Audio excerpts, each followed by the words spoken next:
we've got for you next week. BSAs. And Triumphs. And let's not forget about Norton. We're talking about British motorcycles next week. Stay tuned because for the next 60 minutes, Motorsports Unlimited is on the air. Hi, I'm Jerry Bryant, and these are the lovely ladies of Motorsports. And all this hour, we're going to have 60 minutes of action-packed excitement. All kinds of exciting things will happen. And we got the famous Bill Wildt, and we got all kinds of other good stuff that's happening all this hour. Motorsports Unlimited. 60 minutes of non-stop action. So let's go to the studio right now, huh? Thanks, Jerry. Hi, everybody. Welcome to the studio headquarters of Chicagoland's most watched, most talked about Access television series. I'm John Kuchan, and this is the 425th edition of Motorsports Unlimited. Today, we're going to visit a very special time in motorcycle history, a time when Britannia ruled the world. From the early 50s to the late 60s, British motorcycles dominated the world motorcycle market. BSAs, Triumph, Norton, principal players all, featuring big singles and all-conquering vertical twins. There was a time when anything other than a British motorcycle was something of an oddity. Yet today, just a couple of decades later, these once proud marquees are gone. Gone but not forgotten. As you're about to find out, let's join Bill and our lovely ladies of Motorsport at Expert Motorcycle Works in Hobart, Indiana, and meet some of the folks keeping the legends alive.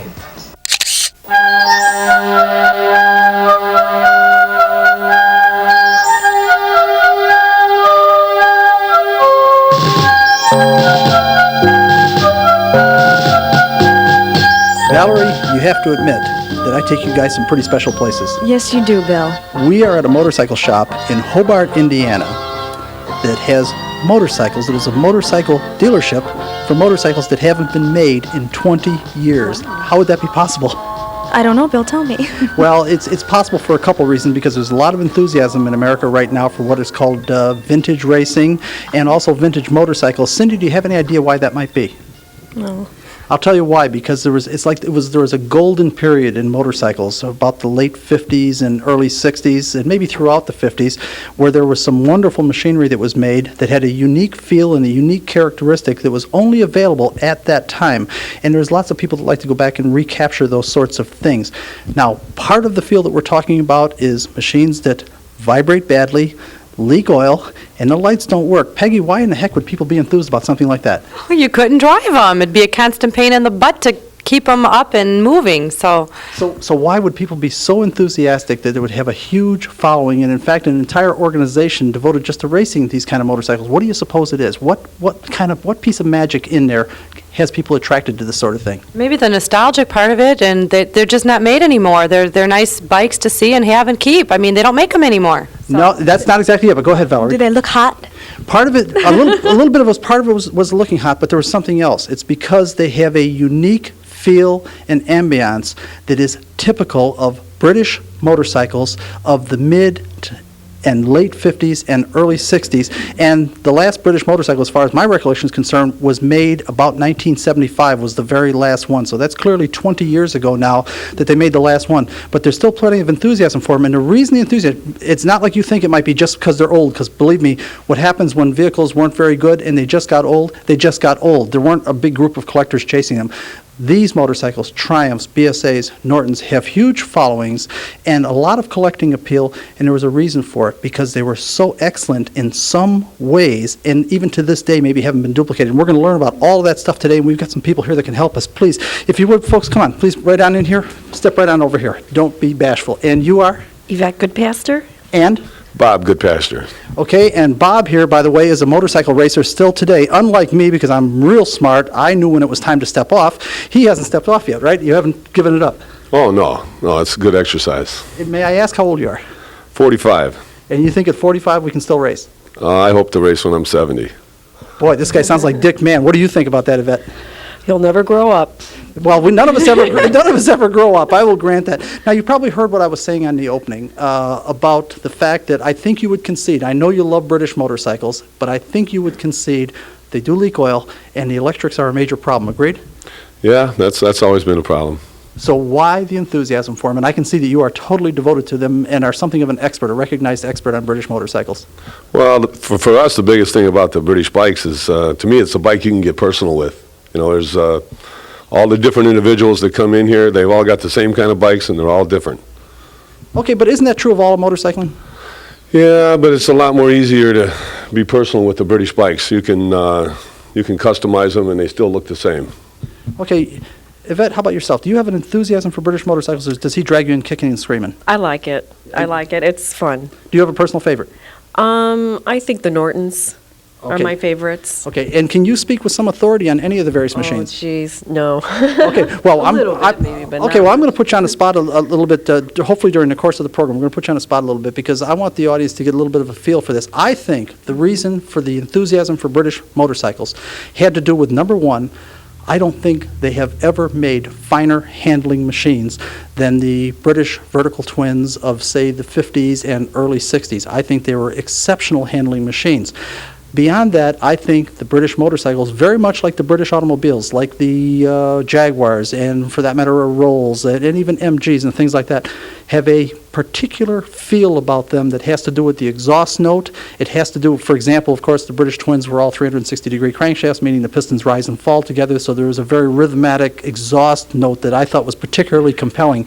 I think all of those things combined, you end up with a feel, and this is going to be hard for the public to understand, that is no longer available today because nobody makes 360-degree vertical twins anymore. The exhaust note isn't around anymore. The feel of the machine isn't around anymore. I thought one of the things the British got exactly right was the balance of the machine.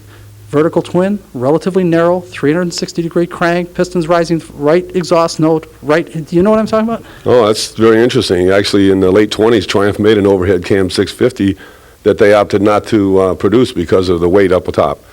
They left the cam down in block to keep the weight down low. They specialized in handling. They knew what it took to go around the corner. You're exactly right. So we're going to talk about those things today and about the following that the British motorcycles have. And if I understand things correctly, we're going to look at three different groups of British bikes.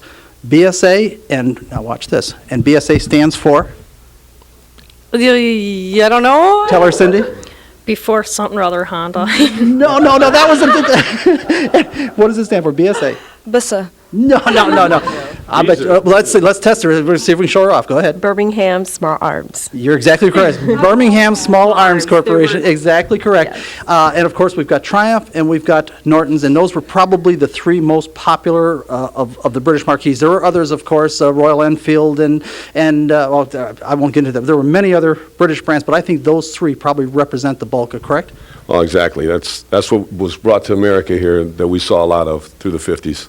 Yes, and as a matter of fact, we're going to talk about something else I hope during the course of the program was interesting. In the late 50s, what I call BH, and you'll know what BH is in a second. Before BH, the late 50s, British motorcycle industry had 90% of the world motorcycle market.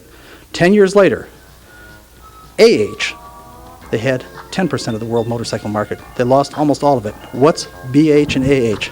Ooh. Oh, it'd have to be before Honda and American Honda. Well, before Honda and after Honda, exactly. But before Honda and after. So it literally changed the face of motorcycling, but it doesn't mean there wasn't something very, very special about the British motorcycles and something I still have a particular affection for. We're going to talk about all that today. Now, can I put you to work for 1 second? Sure. Okay, I want you to step in front of our girls over here, if you would, please. Just like that, because you can never have enough pretty girls. And I'd like you to look at our camera, and I want you to say, Don't go away, folks. I'll be right back.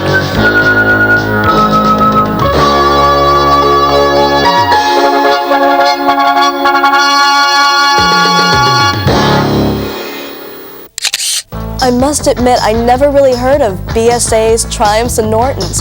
But according to Bill, they played a very important role in whetting America's appetite for motorcycles. Join me as I learn something about Triumphs.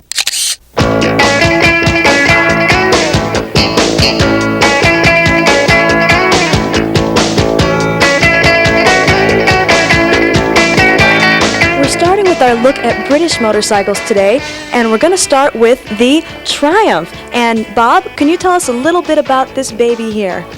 Yeah, this is a 1968 500 Triumph. It's a T100C model. That's the one with the high pipes. Very versatile motorcycle. This is the kind of bike Triumphs typical of Macon, one that you could ride on the road, one you can ride in the woods. This bike has found its way onto the racetrack, in every kind of racetrack available. It's a very popular motorcycle. Wow, and when did these come out? When did these start being made now? Well, this particular type here, a unit construction 500 Triumph, was 1959. And they actually made the bike all the way up to 74, and with a few different models in between, but all based on the same motor. Now, speaking of the 1950s, Bill, Oh, it was like a little slam. I get it. Oh, okay. Well, we're going to put you off in a corner where we never hear from you again.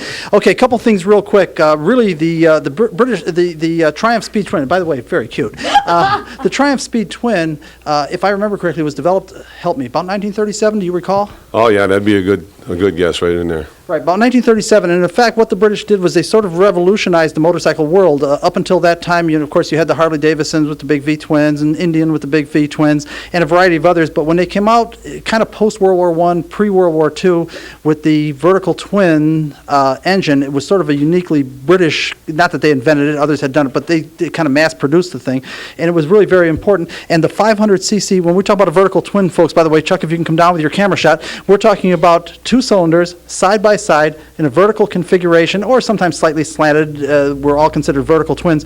This was sort of the British approach to motorcycling, which really won over the motorcycle market for at least 2 decades to come. This was a very successful design.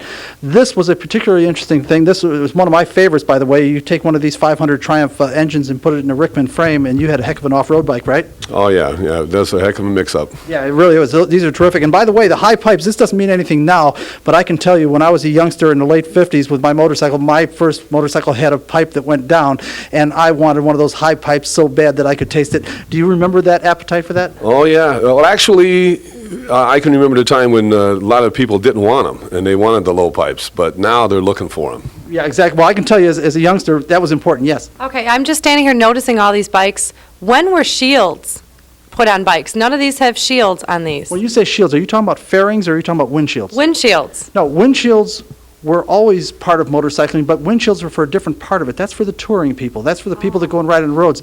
These were more sport motorcycles. You never really had real windshields on sporting bikes. No, they took a few of the British bikes and put a windscreen on them and some lowers for the weather, but it was mostly just for touring, like you're speaking. Right, that was touring. Now, this was an important bike. This was the 500 vertical twin, but let's move on down here now because this is probably the most famous. And Bob, come on right down here. In fact, Peggy, maybe you can swing around to the other side of Bob. There we go.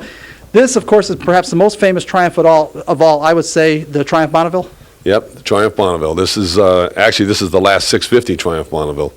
The Bonneville was the twin carb 650. Right. This was considered the great 40-inchers. In fact, the British period, they had a variety of displacements, but really there were important ones. And the 650 twin was what was really important, in my opinion. I know that later they went to 750s, and even the Nortons went to 850 and all that. But I think the 40-inch vertical twin sort of marked British motorcycling. Would you agree? Oh, definitely. In 1963 is when they came with this unit construction motor with the transmission and everything together. And this is actually the last 650 Triumph made that came to this country, which is the 1972. Right. 73 is when they went to 750. Basically the same machine. Same machine, Just bigger displacement. yes. Okay, let's move on down to this one now. If you would, Peggy, why don't you slide down? Because we've got a machine that looks quite similar, but I'm guessing this is probably the 750 version. That's right. This is a 750. It's a 79, and this is one they called the Special. They dialed it up a little bit with mag wheels and 2-in-1 exhaust. Right, it was becoming stylish. Some of the Japanese firms were bringing in mag wheels, and so the British sort of followed suit on it. Well, there again, that was one of those things where they thought that's what everybody wanted, and they come with the mags, and surprisingly, they did not sell as good as the spokes. Everybody wanted the British look, which was the spokes. Right, not only that, we also found out something else. The mag wheels didn't handle as well. That's right. Of course, you have to be a pretty aggressive rider to understand that. Yeah, exactly, but we did notice a handling difference, certainly on flat tracks. Yeah, definitely. Okay, let's move down to this last one because this is probably, and I can tell he won't like this story, but I remember this period very well. I'm a little older than he is. Step right in here, Bob. This is the Triumph Trident. Am I saying it right, Trident? Yes, yeah. Okay, tell the audience what it is. Well, it's a 3-cylinder. Actually, the Trident, they had this bike ready to go in 1965, but they didn't think it was going to work, so they just kind of put it on ice. And in 1969, knowing that they needed something to be competitive against the Jap bikes that were coming in then, they They marketed the three-cylinder. This has got a 120-degree firing order. Quite an interesting bike. It was available in 1969 to 1975. Yes, and I can tell you the period because I was very much involved with motorcycling back then, and I can tell you kind of what happened was that Triumph and BSA came out with the three-cylinder machines about 1969, and during the same year, Honda came out with the famous four-cylinder, and we all kind of like looked at the British bikes and said, what are you guys thinking of? The Japanese have come out with a four-cylinder with an overhead cam. You've still got just overhead valves, no overhead cam, and it's only a three-cylinder. And when we went to the drag strip, the four-cylinder Hondas were clearly faster. We did kind of miss the handling of these machines. They were fine handling bikes, but you can't beat horsepower, correct? No, the horsepower, it's pretty hard to make up. But when you ride the British bikes, you learn how to turn it on a little sooner and leave it on a little longer. And enjoy the ambience. Oh, yeah. Yes. Okay. Now we've got one more in the Triumph line. Unfortunately, we've got so much to show you here today. We've got to hustle through this. So, as I understand this, our littlest girl can bring this motorcycle out, and the reason we've got the littlest girl bringing this out is because this is the littlest motorcycle that, to my knowledge, is this the littlest one that Triumph ever made, Bob? I believe it was. Well, it may be physically, but the beginning of the Triumph Cub was the Terrier, which was a 150. Okay. A matter of fact, okay, right there is great. And what do you think? Can you ride this one? Oh, yeah, no problem. Okay, Bob, come on over here and explain this one to the audience. I can tell them that this is when I was involved racing at Santa Fe Speedway.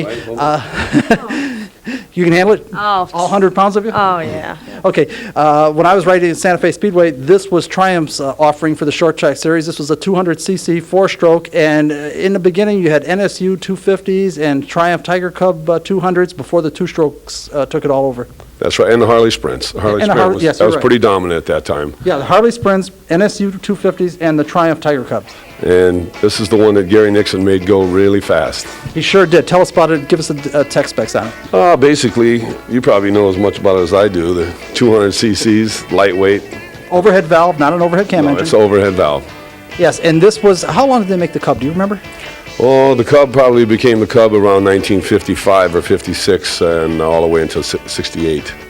Okay, anyhow, that's a little bit of the history of Triumph. We've got to get out of here now because we are at the end of this segment and we've got so much more to show you. If you like British motorcycles, folks, don't run away from this. And Cindy, we left you out of this way too long, so please tell the folks. Don't go away, folks. We'll be right back.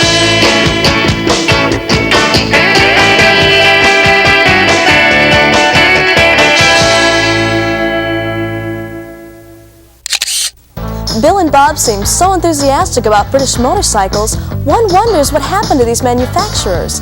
Perhaps we'll learn as we move along, but before we go any further, let's take a moment to meet the girls on today's show. Hi, I'm Cindy Scolio. I'm Valerie Makita. And I'm Peggy O'Donnell. Thank you, girls. Now let's get back to the bikes as Peggy inquires about BSAs.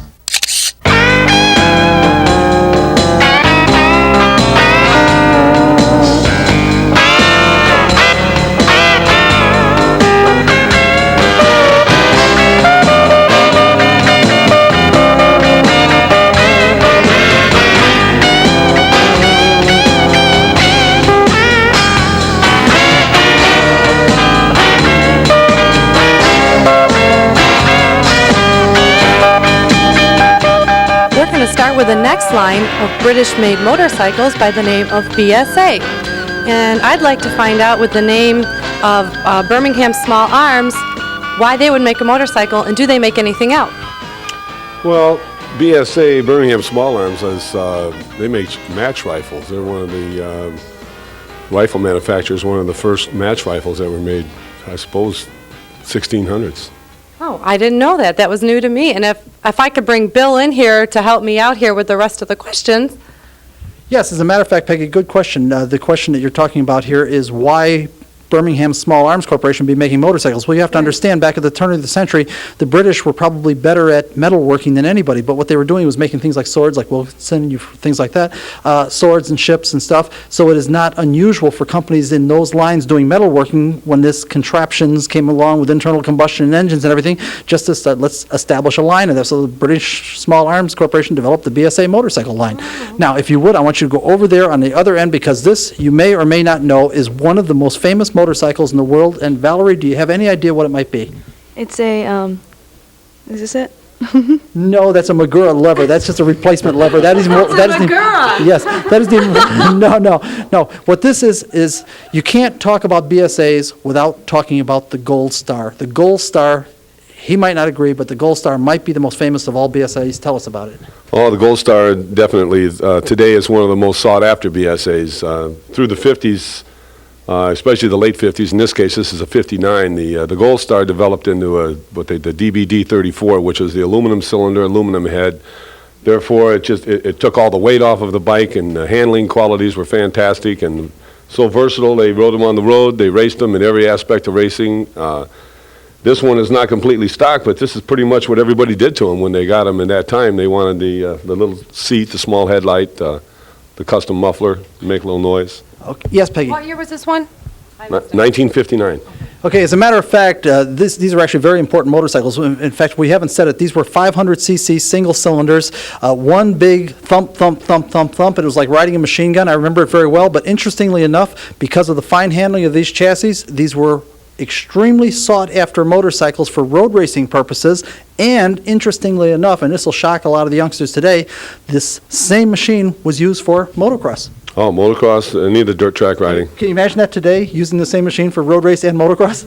Well, yeah, actually. Well, in the vintage field, but I mean in modern. No, not in the modern. It's not competitive at all. Exactly, it wouldn't work at all. Now, I'd love to spend all the time on this, but we can't do it. We've got to come back down here to Cindy. Come on with me, Bob, and explain the BSA lineup. And this is the one, if you would step right over there, this is the one that I am most familiar with. In fact, this might be, Chuck, if you can take a nice shot of this, this might be one of the nicest A10 BSAs that I've ever seen.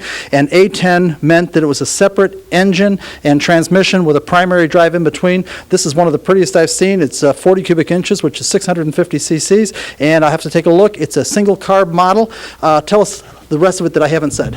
Well, basically the A10 there again, it evolved along with the other bikes from the cast iron cylinder and head to the later models, which had the aluminum head, a little more performance. In 1962, this was a bad boy. This is the one they could cruise on. This was the Cadillac of the British bikes. Exactly right, and as a matter of fact, they touted it highly. They called it the big valve super rocket, and that was because of the aluminum cylinder head they developed with big intake valves, correct? Yeah, that's right. Okay, Cindy, what do you think? You ready? You look like you're ready to go for a ride in this one. Sure. Can you ride a motorcycle or no? Just as a passenger. Oh, okay, that's not quite the same. Now, if you would step around to the other side of this one, because, again, this was the A10 with the separate engine and transmission, which was just for literally decades the way the British built them.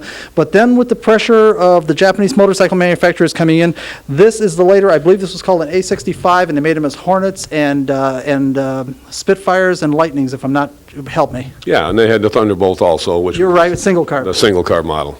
Yes, and what have we got here? Tell us about it. Well, in 1963, they thought it was time. They went with a unit construction motor, and they come up with the A65. This one happens to be a 1969 A65, which they were basically the same from 63 to 70. 71, they made quite a bit of changes and went to the oil in the frame, and that was the downfall of BSA. It was something that wouldn't sell. Well, not just that. The British, the Japanese had most to do with this because they really brought in some high-tech stuff. But I want to point out that this particular version of the A65, and we're talking about A65, if you look at the British engines and you see it's a BSA and it has one unit, the engine and transmission in one unit, that was the unit construction A65 engine, but it was made in a variety of formats. This one is the BSA Lightning. It featured two carbs, but it was in a road frame. They also had a Hornet that was two carbs, but with high pipes, no mufflers on it. That was also the A65. It helped me if I'm... And then the Thunderbolt, which you suggested before, you're right there. was the street single carb model. Yeah, the Hornet was the version, in 1965, they had the Hornet 65, 66, 7. This was when desert racing was getting quite popular. And Great desert bike. Great desert bike. The big bore bikes, the Triumph had the TT, the BSA had the Hornet, Norton had the P11. You know, they were all three geared to run off the road. They didn't come with any lights. They were strictly high compression, bad boys. Yes, and the one thing that you could do with those things that the Japanese bikes still haven't caught up with is these things were light.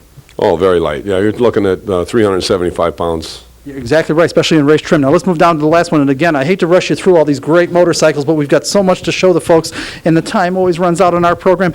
Matter of fact, step around behind it because I want the audience to see these pipes. This is BSA's version, and I guess about this time is when BSA and Triumph kind of merged to try to keep their head above water, and Triumph had the Trident version of the triple, and BSA had the Road Rocket. Or help me, I don't know if you know the history or not. Yeah, well, that's pretty similar. They did realize they had to work together if they were going to make it, and actually the T150, which was the Trident, and the A75, which was the BSA Rocket 3, they were built in the same building. A lot of parts are interchangeable. Only major exception was the BSA. The motor was tilted forward. They intended to have an electric starter from the beginning, and consequently in 1975, the last Trident utilized the BSA design and had the electric starter on it. Okay, and Chuck, I don't know if you can see it or not, but in fact, maybe Bob, if you can roll the bike forward just a little bit. I thought they kind of got a little bit gaudy with the exhaust pipes. They were trying to show off that it was a triple, so both sides had 3 pipes sticking out the end. Chuck, if you can see those. One thing that has to be said for these, despite the fact that they didn't have the overhead cam of the Honda engines or the 4 cylinders or anything like that, it didn't mean they weren't effective. And as a matter of fact, Dick Mann won Daytona with one of these. Oh, yeah, he did. I believe it was 1971. He won Daytona on a bike that's still being raced today. Okay, we've got to move on. This is a great collection. I wish we had more time. Peggy, come on over here. I want to put you to work on this thing one more time. Thank you for opening the piece, and if you would, tell the folks. Don't go away, folks. We'll be right back.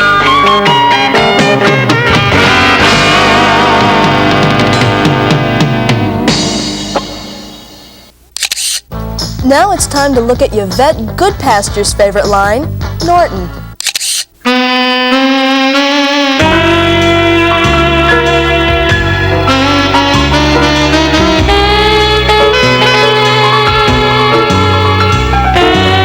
Now we've got the Norton line, and as promised, we've got Yvette out here because she is the Norton expert and going to explain the line and the history of Norton motorcycles in their entirety. Please go right ahead. No, Okay, I apparently, can't do that. But you do know something about Nortons. That they're black and red. And there's 750 and there's 850. Well, Go ahead. There are a couple of very significant things about the Nortons. First of all, Norton was the first one with the 750s in the British Twins. Did you know that? No. Yeah, the Norton Atlas. Am I right, Bob? Yeah, you are. Okay, but this little one, which I understand is your Norton, was kind of a special one in the Norton lineup, and as a matter of fact, I'm not sure that I've ever seen one in person, although I was aware of them. Tell the audience about that and what it is. It's an Electra. Which means? It's electric starting. That's bike. correct, and which was very unusual. British bikes never had electric starting, No, and this was their attempt to try to counter what the Japanese were doing. Right. Then I was told that they made these bikes for the ladies in England so they can start them bikes, very easily. What size was the engine? I believe, 400? Yeah. 400. Okay, but see, you knew more than you thought you did. Yeah, I guess. I had to drag her out of here, kicking and screaming, kicking and screaming. I know. Okay, Bob, Electra, was their effort at trying to counter what some of the Japanese were doing? Yes and no. This was actually in the beginning, in 64, so this was early when we really weren't influenced by the Japs at that time that much. This was their effort to have an electric start, but with the electrical systems that they had, it was pretty hard to keep them going.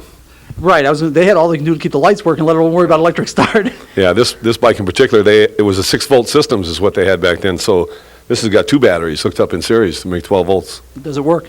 Yeah, it does. If you take care of it and stay after it and keep it all in the right order, it will work. Okay, let's talk about the Norton lineup. Norton is particularly interesting. You mentioned when we were off camera, the P11, or maybe we were on camera, the P11 Norton Scrambler, which was probably the most famous, in my mind anyhow, of all. That, along with the Norton Manx, and later the Norton, I guess there's a lot of famous Nortons, now that I think of it. The Manx certainly was famous, but the P11 Scrambler was a big 750 Norton, if I remember correctly, put into sort of a motocross frame. Yeah, it was one that they'd call a hybrid, more or less. They had the Norton worked pretty close with Matchless. Matchless had a little different frame where Norton was using the featherbed frame. And then would have been 66, they got the idea that they would put the bike in a lighter frame, more for riding in the dirt, and that's what became the P11, which was 67 and 68. Okay, let's talk about it. Starting and down at the end, Valerie is on the black Norton down there. Tell us what that is. That looks like the latest before they went under. That's it. That was the last year, 1975 Norton. That's an 850. Interesting to that bike, one of the things that helped them go out of business was there was a law in 1975 that said everything that came into the country had to shift on the left. For years, all the British bikes shifted on the right, and with the influx of the Japanese bikes, was pretty often that somebody would get on somebody else's bike and the gear shift lever would be on the wrong side, so they made a choice to uniform it and get everything the same. Let me stop you there for a moment. Yes, that was particularly significant in motorcycling. As a matter of fact, Valerie, you may not have been aware of this, that down by your foot is a gear shift lever, and on the other side by your foot is a brake lever, and of course there's a clutch lever up here and a brake lever here. Now, I'm sure you can imagine that what those levers and everything do is kind of important, that all motorcycles would be the same or serve the same function. Right. Well, for many, many years, you wouldn't believe how crazy this was. The British machines all shifted on the right with the brake on the left. I'm trying to remember the Germans, I think, were the other way around. Let me get back over here. The Germans were right, help me. I'm trying to remember. I believe all shifted on the left. Right, so you had the Germans shifting on the left, the British shifting on the right, which meant the brake was on the other side, and the Americans followed the Germans, I think? And they would have been with the German. Well, some of the Sportsters shifted on the right, some of them shifted on the left. So it was crazy if you were used to riding a British bike and you jumped on a German bike and you went for the brake, you would hit the shift lever and all. And eventually, it's one of those things. I am really opposed kind of to government regulation, kind of in every form. But I got to admit, some of them made sense. And it did make sense to get them all shifting and braking on so you could go from one machine to another without being confused. And two, just so they don't think they took favoritism to any certain bike to decide, the reason was that in a car, you use your right foot for the brake. So they wanted to end up in that. But I'm going to tell you something. As good as it was, and it was good, Cindy, what do you think might have been the downside of ending up with these things all shifting on the left? I have no idea. For a flat track motorcycle racer, you pitched the motorcycle into left turns all the time, and you needed the shift lever on the right. Am I correct? That's right, exactly right. So it made us crazy trying to do conversions back over to the other side for shift for flat track racing. Exactly. Yeah, it was a chore. Now, what have we got over here with the Red Norton next to it? Well, the Red Norton is a 74 850 Commando. That's actually an interstate model, and that's the last Norton without the electric start. That's really, I think, one of the most popular. It's the 850. It's isolastic suspension, which they've isolated the motor and the vibrations. This soon became the Cadillac of the British bikes. Right, and what they were trying to do there was fight the vibration. Exactly. Yeah, one of the things, real quick, and I know we're going to run out of time in this thing like we always do, one of the things that the British motorcycles were always troubled by was really serious vibration, in that they had these parallel twins with 360-degree crankshafts, meaning both pistons were rising and falling together, and it really did cause horrendous vibrations, and there's really no way around it other than going with weight adding, additional mechanical complication of counter-rotating shafts and all that. There's really no mechanical way around it. So what Norton did was develop, I'll see if I can point any of it out, they developed what they called their, you can kind of maybe see it in here. I don't know if you can, Chuck, get your camera shot in there. I'm going to ask you to put your foot just forward, that's good, just like that, right in here. You can see some of the rubber mounts and down here. And what they tried to do was isolate. They couldn't stop the engine from vibrating, so what they tried to do by rubber mounting it was isolate the motor in the chassis so you wouldn't feel the vibration. Exactly. They had the motor, the transmission, the swing arm, and the rear wheel are one piece, bolted solid, rubber mounted in 3 places to the frame. Right, and in my opinion, you might not agree, but in my opinion, though, they gave away considerable amount in handling for that. Well, that'd be a good argument. Some people don't agree, but I know that a lot don't agree. I want to make that point. Personally, I like the Atlas, the hard-up featherbed frame. I agree completely. And as a matter of fact, you mentioned the Atlas, and we don't have an example of that here, but the Atlas, I said the P11 was probably the most famous. I was probably wrong. Probably the Norton Atlas, because it was the 750, where all the other British bikes were 650s, including the first vertical twin. Norton was, if I remember right, there was a 600, then a 650? 500, then a 600, then a 650. Yes, okay, but the 750 was probably the most noteworthy of all the Nortons. They probably made the most of the Norton Atlases. Exactly. Okay, again, we're getting the wrap-up sign here. I can't believe the time is going so quickly, and I want to thank you for your Norton expertise. We appreciate it very much. Oh, you're welcome. It was fun coming out, wasn't it? Yeah. Okay. You want to tell us the dog's name, by the way, in case he hasn't been introduced? Buster. This is Buster. Buster, yes. Buster's been entertaining us all day. How you doing, buddy? Okay, we've got to move on here. And Cindy, I think it may be your time, so if you would please tell the folks. Don't go away, folks. We'll be right back.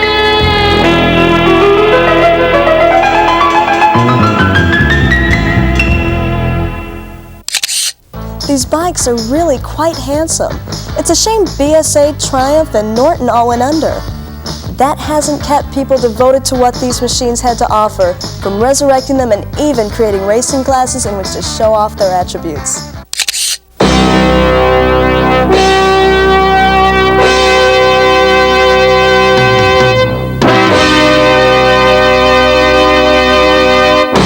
It is not not every day that we have an opportunity to have a magazine centerfold on our program, although we have lots of magazine centerfolds, right? You bet. You bet we do. But I mean a motorcycle magazine centerfold. This is an issue of a very, very prestigious publication called Classic Cycle Review, and within this publication, there is a spread on this particular machine. So it must be pretty special, and Bob, as I understand it, this is yours, and you campaign it, so please tell us about it.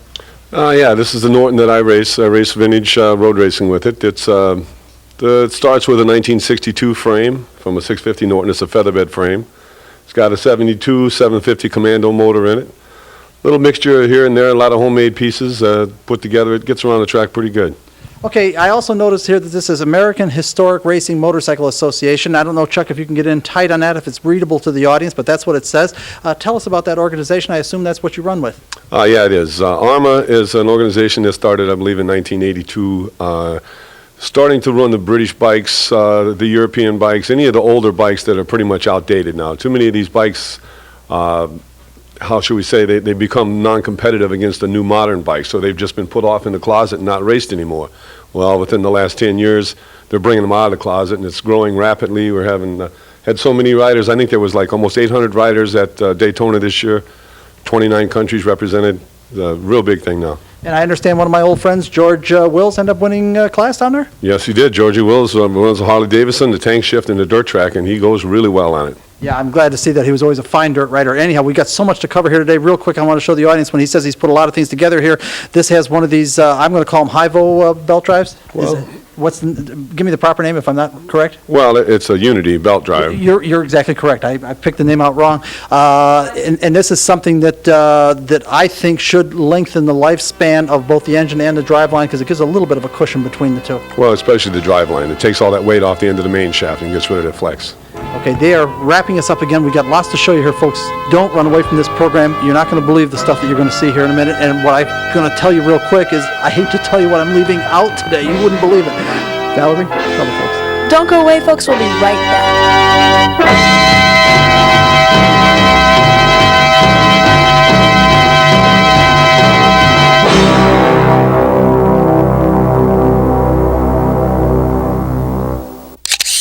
Staying with the Norton line for a moment, let's meet a husband and wife team actually competing in vintage road racing.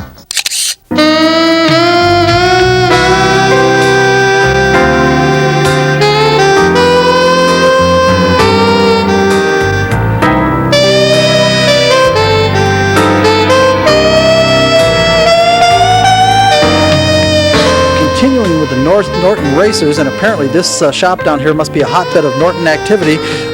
We've got another fella here that races one. We'll find out about it in a second, but first of all, you are? I am Cal Lewis. From? Wheaton, Illinois. And you are? Les Lewis. Also from? Wheaton, Illinois. So you sort of know each other? Yeah, you can say that. Okay, now we're not going to talk to him because when we've got a pretty girl, we always spend our time talking to her. Tell us all about the bike. Well, I can't tell you too much about it.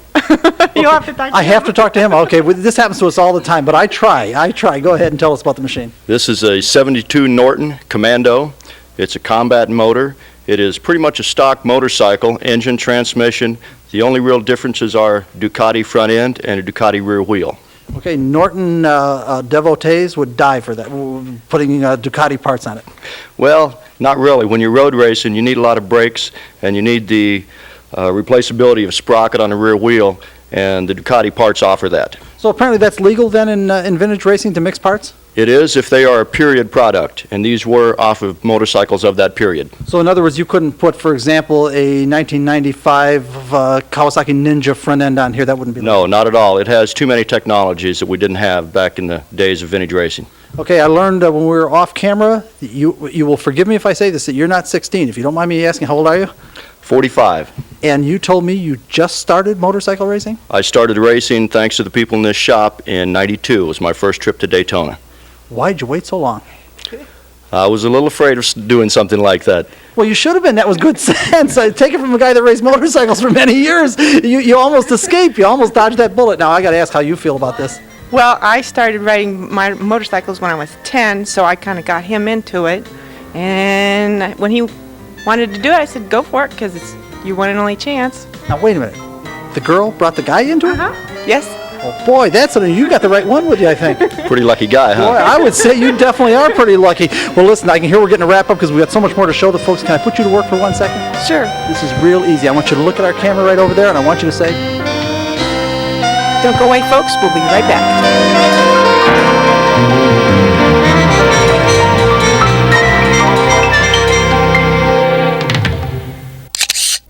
Don't think for a moment that we've forgotten about Triumphs. Let's meet a man that campaigns one of the classic 500cc vertical twins.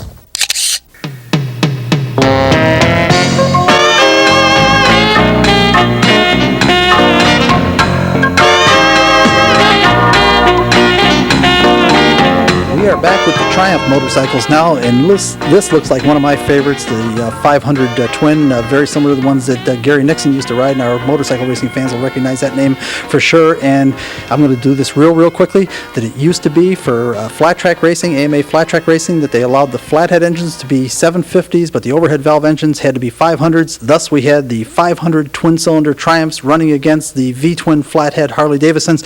I don't know if you know any of that history, but first of all, you are. I'm Jeff Ryan. From? Gary, Indiana.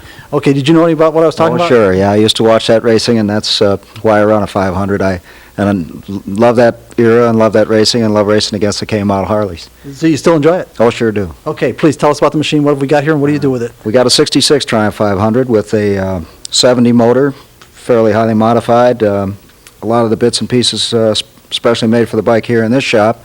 Barnes quick change rear wheel, all special triple trees and fork setup, seat, oil tank, all fabricated out of this shop, exhaust system. And what do you do with the bike? Well, we just returned from Daytona where it finished 18th in the Premier 500 class at Daytona. Okay, the point I'm getting at is you don't flat track it, though. You road race it. Now I have another one for the flat track. Oh, so you do flat tracking, too? Yes. Actually, I'm not well experienced in it yet, but I have a 500 for flat track, too. If you don't mind me saying this, and I said this to the other gentleman, too, you're not exactly 16 anymore. You don't mind if I ask how old you are? 51. Now, at 51, you're the same age as I am. I stepped off the flat track circuit about 1975, 76. I figured it was time to go. Looks like you figure it's time to get into it. Well, we step off occasionally, but we get back on. Okay. Well, listen, I certainly wish you the best of luck with it. It's a great bike, and we've talked off camera a little bit. You just loved that particular era of motorcycle racing, mid to late 50s, when they had the Gary Nixons against the flathead V-twin Harleys and all that. Oh, yeah. And you like kind of recreating a piece of that history? Oh, yeah, and I'm a Triumph man. I love the Triumph 500s for racing and ride them on the street, the bigger ones. Okay, well, listen, that's great. Thanks for spending a little bit of time with us again. We've got so much here to do. Girls, together, the two of you, if you would, please tell the folks. Don't go away, folks. We'll be right back.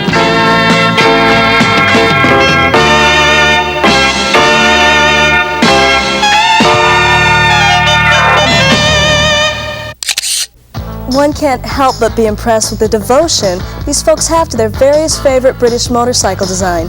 Let's meet a Trident racer.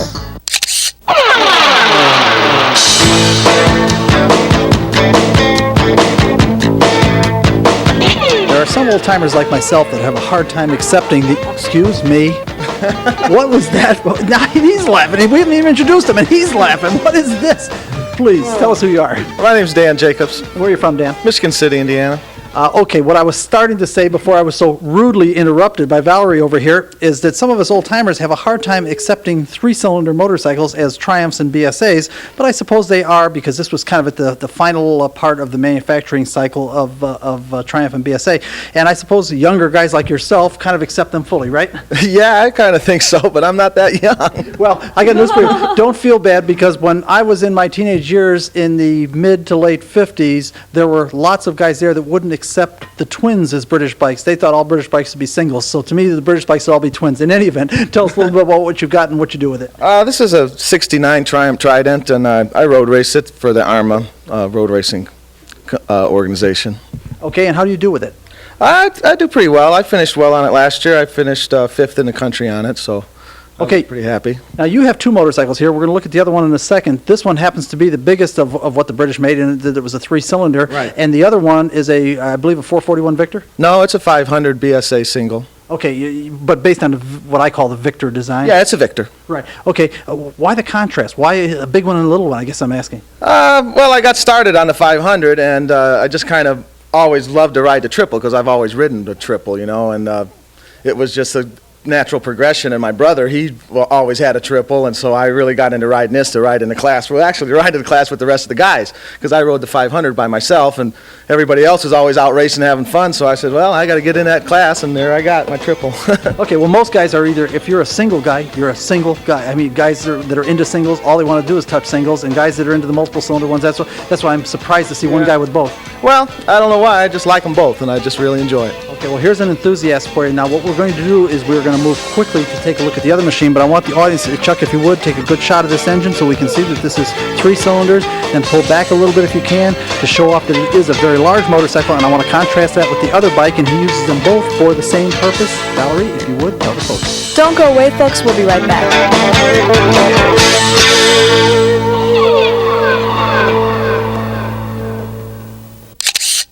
Dan's other bike is remarkably different. Not only is it a BSA, but as Bill pointed out, it's a 500 single.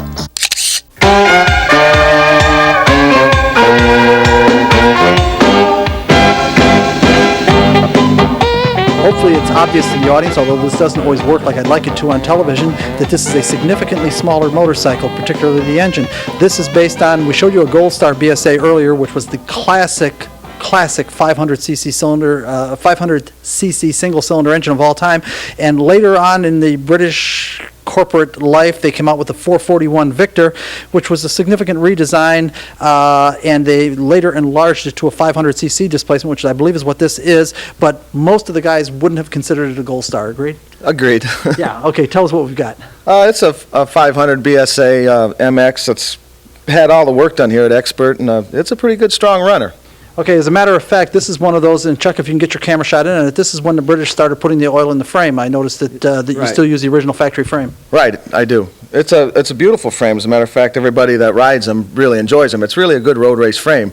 It was made for motocrossing, but it really did work out really good for the road racing. That's my point. It's particularly, this is not something that you could do anymore today. What has happened a lot in the vintage machines, for example, the BSA Gold Star we showed you earlier, that was very often used for road racing purposes and very often used for motocross purposes. In fact, it was perhaps the most sought after bike in the world for those things. Even on something like this was actually called, BSA did call it an MX, and it was kind of supposed to be an off-road bike, meaning dirt and things like that, and yet the chassis worked particularly well for road racing, something you couldn't do at all anymore today. Right, I don't think so. I'm not that proficient on the new motorcycles because I've always been into the vintage, so I don't really know. Well, they've become so specialized and so single-purpose. I see what you're saying. Yeah, that's true, because you don't see usually a bike that could go from the track, a road racing course, onto the street or whatever.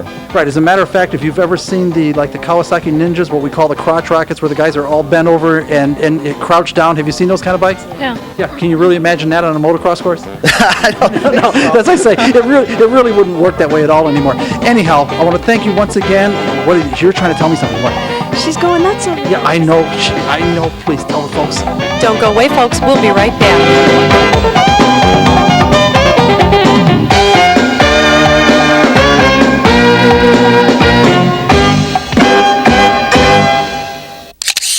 There's never enough time to show you everything we encounter on location, but we still couldn't leave out this fine example of a Rickman Matisse.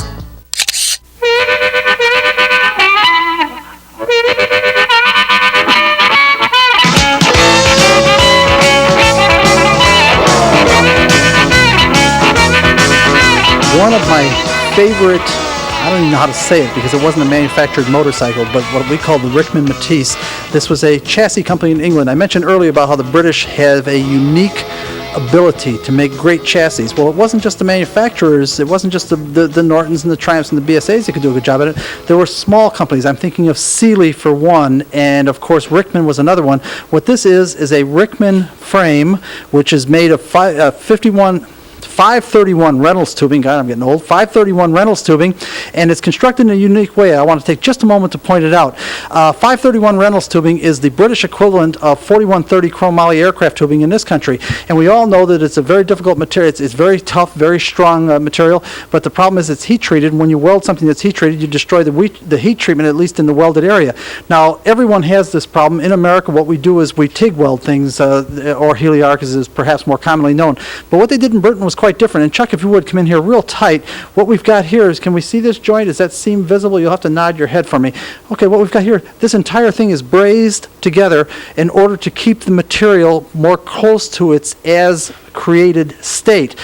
This was not unusual in British motorcycles, and for that matter in Formula One cars when they still had tube chassis, to have them brazed together. And the British also developed something called bronze welding, which was sort of an even stronger brazing process, and it was their way of keeping the 531 tubing strong. And it's 6 1/2 dozen of the other. It has some advantages and some disadvantages, but I don't think anybody did it quite as well as the British. And Bob, if I haven't told the whole story about the bike already, please tell us what we've got here. Well, basically, this is a Rickman Matisse with a Triumph motor in it. Don and Derek Rickman, the two brothers that went into business making frames, their idea was to make a frame that was light, strong, and would keep the power on the ground. We've got, for power, we've got started out as a 650 Triumph, a 67 650 Triumph 650, and it's got a 750 kit on it. Electronic ignition, it's highly modified to get as much power as you can out of that power plant. Okay, it seems like everything that you guys are involved with involves road racing. Nobody doing any flat tracking with this stuff except the one fella? We've got a few guys doing flat track, man. There's a couple of them here, but they just don't have the bikes here right now. Okay, because, it almost seemed like they were more appropriate for flat track purposes. The Great British Vertical Twins were great for flat track racing. Well, I think the one we're going to look at in a little bit, that's exactly what it was made for. We better get to it. Girls, please, tell the folks. Don't go away, folks. We'll be right back.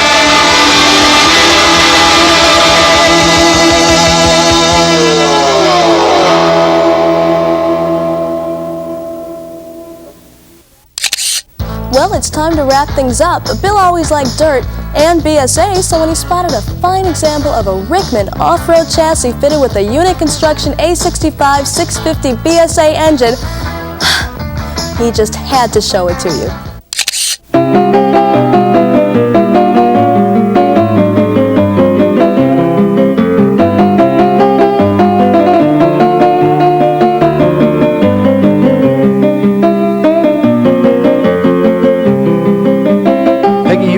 Snowmobile expert. Are you ready to become our motorcycling expert? Oh, I'd love to try it, definitely. Have you ever ridden a bike? No, just a passenger, but I'd love to just get behind the wheel and have control. Okay, first we have to teach you there's no wheel.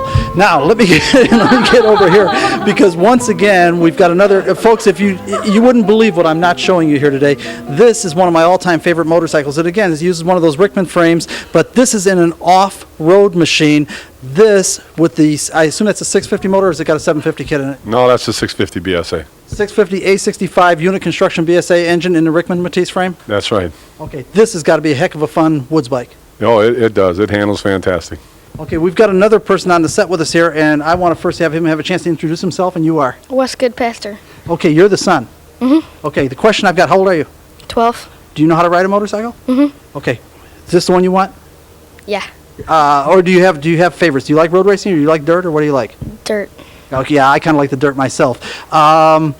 When you look around at all of this stuff, as a youngster like this, I'm always curious. These, when I was your age, these were the machines that were my passion. When you look at these things, do you see them as exciting pieces, or do you see them like museum pieces? I'm just curious what your reaction to them is.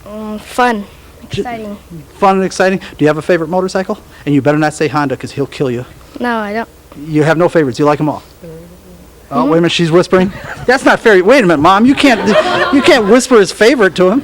Oh, the road racer is his favorite. No, he says he likes the dirt. No, I know. And you like the dirt too? No. The road race? Yeah. Okay, well listen, we have had a great time here today. We've looked at some terrific machinery. It has taken me back many, many years. The only thing that we really haven't done is shown the audience what was so special. One of the things so special about the British motorcycles was the exhaust note. And we're going to be able to do that before we leave today? We certainly are. Okay, because we got some of them run. These are British bikes, but some of them do run, right? They all run. I'm just teasing them. I know they are. And by the way, we want to say, whose is this? Whose dog is this? Why am I, okay, let me get over here. We got to do a proper introduction. We have a dog here. Believe me, he is alive. And what's his name? His name is Andy. Okay, we got Andy. See, he does move. How you doing, Andy? Okay. Anyhow, folks, I want to thank you. It's been a great time here today and a wonderful walk through the British motorcycle history. I hope the audience has enjoyed it a lot. Peggy, I'm over here by you, so if you would, please tell the folks. Don't go away, folks. We'll be right back.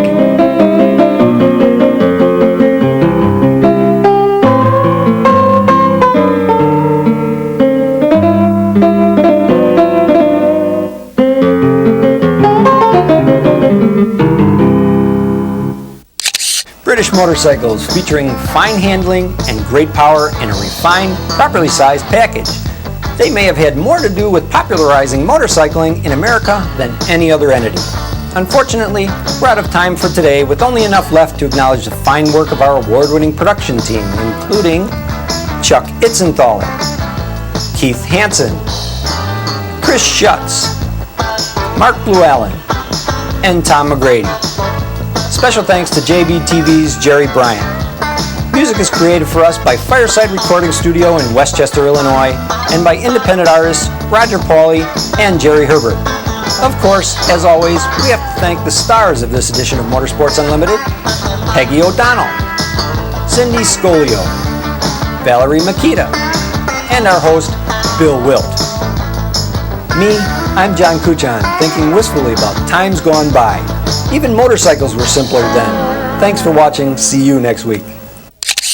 This program made possible in part by support from Westbrook Auto Repair located on Franklin Avenue and Dora Street in Franklin Park, Illinois. This program made possible in part by support from ABC Auto Parts located on Ashland Avenue at 138th Street in Blue Island, Illinois. Motorsports Unlimited is produced by Bill Wildt, president of the Motorsport Advancement Crusade.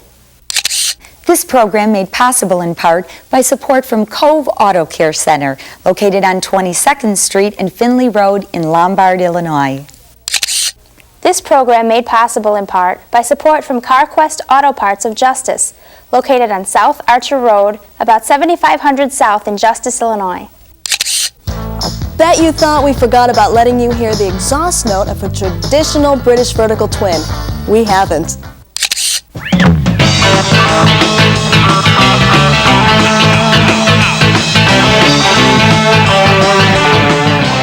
Girls, I've been saying all day that one of the things that makes the British motorcycle so special is their exhaust note, and we're going to demonstrate that in just a moment. It's a sweet sound that those of us that love it are actually addicted to it. But before we get to that, I want to mention, Chuck, if you would come over here, maybe take this into your camera shot real quickly. This is something that all the people here are particularly proud of for Bob. This is an award that he received for both riding and building his own equipment. I think it's a pretty special piece too, and I just wanted to show that off. And this apparently was won in 1994 by Bob Goodpaster. Congratulations, and now let's see if it's deserved. Fire it up, and we want to hear what a British motorcycle sounds like.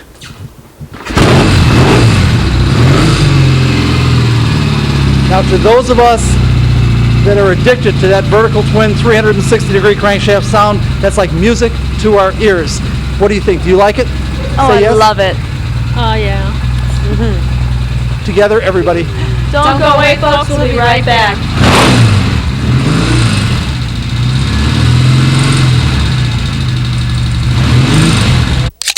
This program made possible in part by support from Easy Grip Friction Drops, Midway Distribution, located in Oak Brook, Illinois.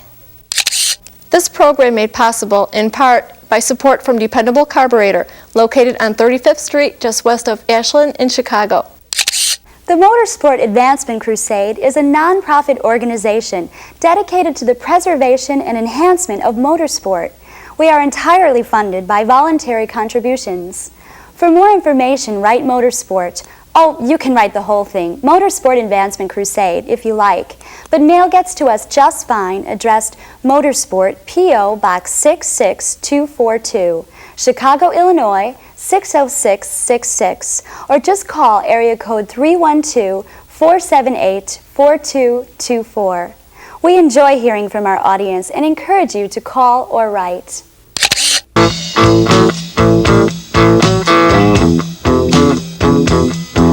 Look what we've got for you next week. We're going to explain a hardness tester.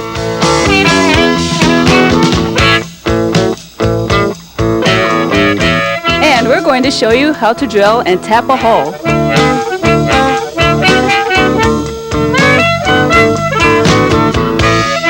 And look what we've got here, a computer numerically controlled milling machine. We're going to learn a lot about this and other technical jargon all next week.